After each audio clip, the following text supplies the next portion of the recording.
Bismillahirrahmanirrahim. Assalamu alaikum dear students. How are you? I hope you will be fine. This is book 2 Think New Syllabus Mathematics, and we are doing some questions from exercise 4F. We have already completed first 6 questions. Today we will do question number 7 and 8 of this exercise. So watch the video till the end and do not skip the video.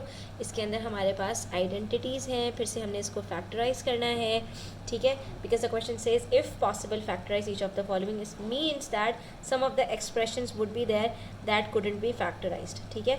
And we have to factorize it completely using an algebraic identity. If it is not possible to do so, state NA. अच्छा देखो, हमने जब question number 5 solve किया था तो वहाँ पर एक चीज़ हमने कंसिडर नहीं की थी जो हमें कंसिडर करनी चाहिए थी कि आपके पास पार्ट ए और सी के अंदर जहाँ पर हमारे पास जो आइडेंटिटीज़ थी ना, इसके अंदर हमारे पास कॉमन टर्म्स भी थी. 3, 12 और 12 में हम 3 कॉमन ले सकते थे. इसी तरह से 8, 20 और 50 में हम 2 को कॉमन ले सकते थे. तो यहाँ पर भी हम ये देखेंगे कि सबसे पहले हम कोई अगर टर्म है जिसको हम कॉमन ले सकते हैं तो हम उसको कॉमन लेंगे, ठीक है. तो जैसे हमने क्वेश्चन नंबर 5 सॉल्व किया था बिल्कुल ऐसे ही हमें ये वाला क्वेश्चन भी सॉल्व करना है, ठीक है. अब यहाँ पर आपके पास पहली आइडेंटिटी है 36m² - 48mn + 16n². अब यहाँ पर आप इसको सॉल्व करने से पहले आपको यहाँ पर पहली चीज़ नज़र आ रही है कि 36 परफेक्ट स्क्वायर है, 16 भी परफेक्ट स्क्वायर है. तो हो सकता है कि इसके ऊपर आइडेंटिटी अप्लाई हो और ये फैक्टराइज हो जाए कम्प्लीटली. लेकिन हम उससे भी पहले अगर यहाँ पर देखें तो 36, 48 और 16 के अंदर हमारे पास यहाँ पर 4 कॉमन है, ठीक है. 4 9s are 36, 4 12s are 48, 4 4s are 16. तो सबसे पहले हम जो कॉमन नंबर है ना उसको हम बाहर निकाल देते हैं, क्योंकि फैक्टराइजेशन का पहला काम ही है कि आप सबसे पहले कॉमन जो भी टर्म्स है ना वो उसको आप अलग कर दो. तो यहाँ पर हम 4 अलग कर देते हैं. फिर we will be left with 9m² - 12mn + 4n². अब हम इसके ऊपर आइडेंटिटी अप्लाई करते हैं, देखते हैं कि ये सॉल्व हो पाता है या नहीं. तो अब इसके अंदर आपके पास 9 का स्क्वायर रूट क्या है, इसको हम रख लेते हैं ब्रैकेट में. 9 का स्क्वायर रूट है 3, m² का है m, तो ये हो गया a² -2 ब्रैकेट 3m. अब देखते हैं सेकंड ब्रैकेट में क्या आएगा. तो यहाँ पर है हमारे पास +4n का स्क्वायर. तो 4 का स्क्वायर रूट होता है 2 और n² का होता है n, ठीक है. तो इसका मतलब है यहाँ पर हमारे पास आएगा 2n. अब हमने चेक करना है कि मिडिल टर्म हमारे पास -12mn आ रही है या नहीं. अगर आ रही है तो इसका मतलब है कि ये फैक्टराइज हो गया. सो 2 3s are 6, 6 2s are 12 और mn तो बिल्कुल सही है. इसका मतलब है कि हमारा आंसर होगा 4 ब्रैकेट 3m, बीच में साइन माइनस की है, 2n और to the whole square. And this will be the answer. How simple, ठीक है. इसी तरह से सेकंड पार्ट देखें. सेकंड पार्ट के अंदर हमारे पास है 1/h² - 4hk + 4k². अब यहाँ पर जो आइडेंटिटी है ना इसके अंदर आपके पास 1/4 है, -4 है और 4 है. अगर ये 4h² होता ना तो हम कहते कि 4 इन तीनों में कॉमन है. लेकिन 1/4 और 4 कॉमन नहीं है. 1/4 का मतलब होता है 1/4, ये 1 से भी स्मॉलर है, और 4 होल है, ठीक है. तो इसके अंदर यहाँ पर आप 4 कॉमन नहीं ले सकते, ठीक है. अब यहाँ पर हमारे पास कुछ भी कॉमन नहीं है तो हम इसके ऊपर आइडेंटिटी अप्लाई करेंगे डायरेक्टली. 1/4 का स्क्वायर रूट क्या होगा, 1/2 और h, ठीक है, -2 bracket 1/2h. Second bracket check करें तो 4k² का स्क्वायर रूट क्या होगा, 2k + 2k². अब ज़रा इसको हम सॉल्व करके देखें तो यहाँ पर 2 से 2 कट, जब भी न्यूमरेटर और डिनोमिनेटर में 2 होगा तो हमेशा कट हो जाएगा. And we will be left with 1 × 2 = 2hk, जबकि यहाँ मिडिल टर्म हमारे पास -4hk है, विच इज़ रॉन्ग. इसका मतलब है कि it can not be factorised. सिंपल, ठीक है. Next we have 1/3 p² - 2/3 pq + 1/3 q². अब इसके अंदर अगर आप गौर से देखो बच्चों तो आपके पास यहाँ पर 1/3, 2/3 और 1/3 में 1/3 कॉमन है. कैसे? क्योंकि 1/3 1s are 1/3, 1/3 2s are 2/3, 1/3 1s are 1/3. इसमें हम 1/3 कॉमन ले लेंगे. फिर हमारे पास क्या बचेगा, p² - 2 pq + q². ठीक है, यहाँ पर सिर्फ 2 बचेगा क्योंकि इसका भी 1/3 बाहर चला गया. 1/3 को 2 से मल्टीप्लाई करते हैं तो 2/3 आंसर आता है. अब यहाँ पर आपके पास आइडेंटिटी अप्लाई हो रही है. a² - 2ab + b². a की जगह p है, b की जगह q है, तो ये हमारे पास क्या बन गया, 1/3 bracket p minus Q to the whole square.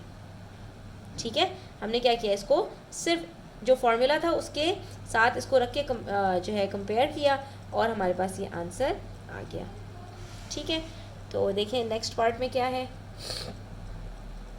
16 R square minus R S plus 1/64 S square. इसको भी सॉल्व कर लेते हैं। 16 का स्क्वायर रूट क्या होता है, 4r माइनस 2 ब्रैकेट 4r और 1/64 का स्क्वायर रूट क्या होगा, 1/8, 8 8 जार 64 होता है, तो ये 1/8 प्लस और ये s भी है plus 1/8 s to the whole square. अब देखते हैं कि मिडिल टर्म हमारे पास यहाँ पर आर एस आ रही है या नहीं।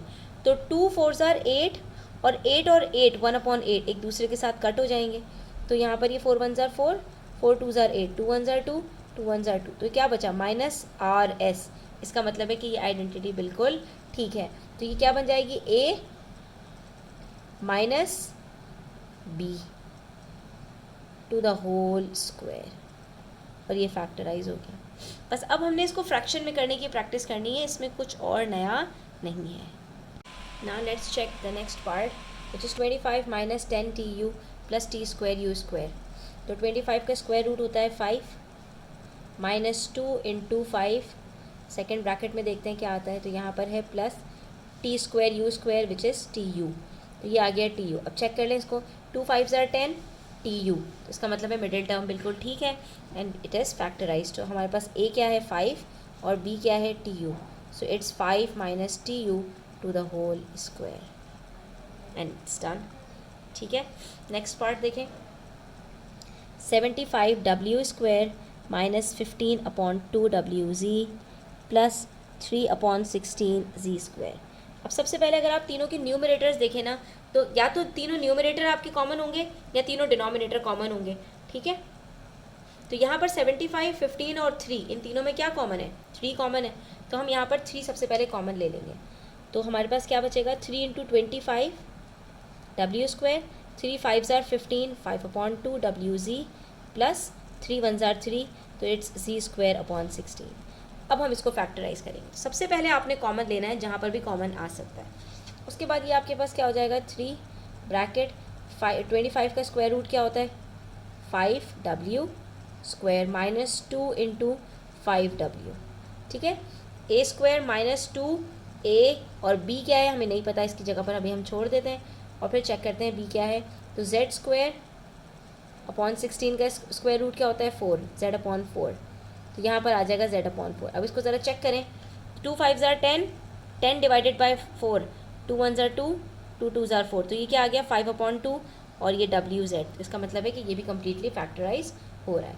तो हमारे पास इसके अंदर a क्या आ रहा है 5w, बीच में माइनस का साइन है और ये z upon 4, this will be the answer. ठीक है, अब देखिए नेक्स्ट क्वेश्चन, उसमें भी ये कह रहे हैं, possible factorise each of the following expressions completely using an algebraic identity. If it's not possible then write down NA. तो इसके अंदर अब आपके पास सिर्फ दो टर्म्स हैं। दो टर्म्स का मतलब है कि अब हमने थर्ड आइडेंटिटी यूज़ करनी है, और थर्ड आइडेंटिटी क्या होती है, a square minus B square is equals to a plus B a minus B. तो अब जो हमें इसको फैक्टराइज करना है वो a प्लस बी और a माइनस बी की फॉर्म में करना है। ठीक है, इसमें भी सबसे पहले ये चेक करेंगे कि कुछ कॉमन है या नहीं। अगर कुछ कॉमन है तो सबसे पहले कॉमन निकाल लेंगे और उसके बाद फिर एक एक करके नंबर्स को फैक्टराइज करेंगे। सबसे पहले इनका हम कॉमन टर्म ले लेते हैं। 32 और 98 दोनों इवन नंबर्स हैं, 2 से डिविजिबल हैं, so we will be left with 16a square minus 49b square. अब आप देख सकते हो कि 16 और 49 दोनों परफेक्ट स्क्वायर्स हैं, तो हमारे पास यहाँ पर इसकी आइडेंटिटी कैसे बनेगी, 16 का स्क्वायर रूट होता है 4, a स्क्वायर का a माइनस 49 का होता है 7, b का होता है b। ठीक है, तो ये हो गया आपका a square minus b square. ठीक है, तो a square minus B square को हम फैक्टर्स की फॉर्म में कैसे लिखते हैं, 4a minus 7b, 4a plus 7b, और ये हो गया कंप्लीट। ठीक है, इसी तरह से देखते हैं part B, c square minus 1/4d square. इसमें कुछ कॉमन नहीं है, इसको हम फैक्टराइज कर लेते हैं। इसका कैसे करेंगे, c का स्क्वायर माइनस और 1/4 का स्क्वायर रूट क्या होता है 1/2d द होल स्क्वायर। तो A square minus B square, it will be C minus 1/2d C plus 1/2d। ठीक है, नेक्स्ट पार्ट देखें। नेक्स्ट पार्ट में है M square minus 64 n to the power 4। तो m का स्क्वायर रूट क्या होगा, m 64 का क्या होगा 8, n टू द पावर 4 का क्या होगा n स्क्वायर का स्क्वायर। ठीक है, 4 का जो स्क्वायर रूट होता है वो 2 होता है। तो अब यहाँ पर ये क्या बनेगा, m minus 8n m plus 8n। ठीक है, नेक्स्ट है हमारे पास 100y स्क्वायर। अच्छा, यहाँ पे स्क्वायर भी आएगा, n स्क्वायर है, ठीक है, तो स्क्वायर लगाना ना भूलें।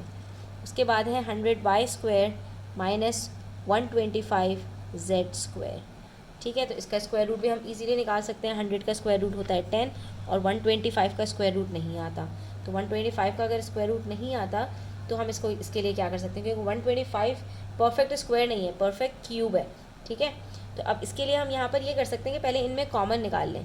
100 और 125 के अंदर क्या कॉमन है, 25 कॉमन है।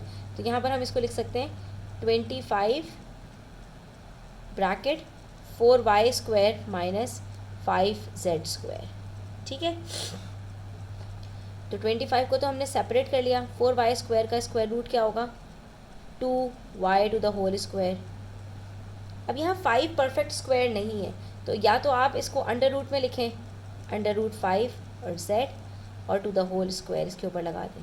तो ये आपके पास क्या बन जाएगा, 25 bracket 2y minus under root 5z bracket 2y plus under root 5z। लेकिन ये z इसके अंदर नहीं है, इस चीज़ का आपको ध्यान रखना है, क्योंकि z के ऊपर स्क्वायर है, उसका स्क्वायर रूट तो हमने z ले लिया ना। ठीक है, जिसके ऊपर जो खुद एक परफेक्ट स्क्वायर नहीं है उसके लिए मसला है। लेकिन लास्ट पार्ट में जो आपके पास आंसर अंडर रूट 5 में आ रहा है, तो इसके ऊपर आप NA लिख दें, इसको आप नॉट एप्लीकेबल कर दें। ठीक है, इसके ऊपर हम इसको सॉल्व नहीं करेंगे। अब 9/100 h स्क्वायर, इन सब का स्क्वायर रूट निकालेंगे। 9 का स्क्वायर रूट क्या होता है 3, h स्क्वायर का क्या होता है h, 100 का क्या होता है 10, 10 10s are 100, 3 3s are 9, h into h is h square, और पूरे के ऊपर स्क्वायर लगा देंगे। माइनस यहाँ पर 16 का स्क्वायर रूट निकालेंगे 4, k स्क्वायर का k, और ये बन गई identity a square minus b square. उसको हम यहाँ पर फैक्टर्स क्या बनाएंगे, 3/10h minus 4k 3/10h plus 4k, that's it.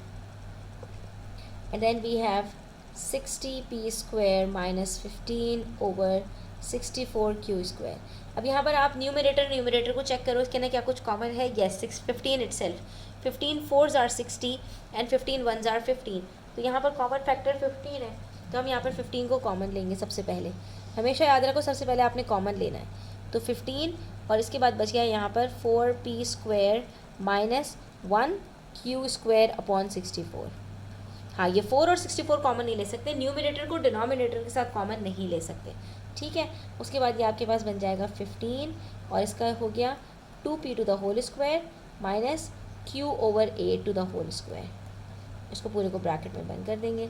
तो हमारे पास यहाँ पर इसके फैक्टर्स क्या बनेंगे, 15 into 2p minus q over 8, 2p plus q over 8। तो यहाँ पर आज हमारा क्वेश्चन नंबर 8 कंप्लीट हो गया। इंशाल्लाह नेक्स्ट वीडियो के अंदर मज़ीद क्वेश्चन सॉल्व करेंगे। तब तक अपना ख्याल रखें। चैनल पर नए हैं तो सब्सक्राइब करते जाएं। वीडियो अच्छी लगी हो तो लाइक करें, अपने फ्रेंड्स के साथ ज़रूर शेयर करें। टेक केयर, अल्लाह हाफ़िज़।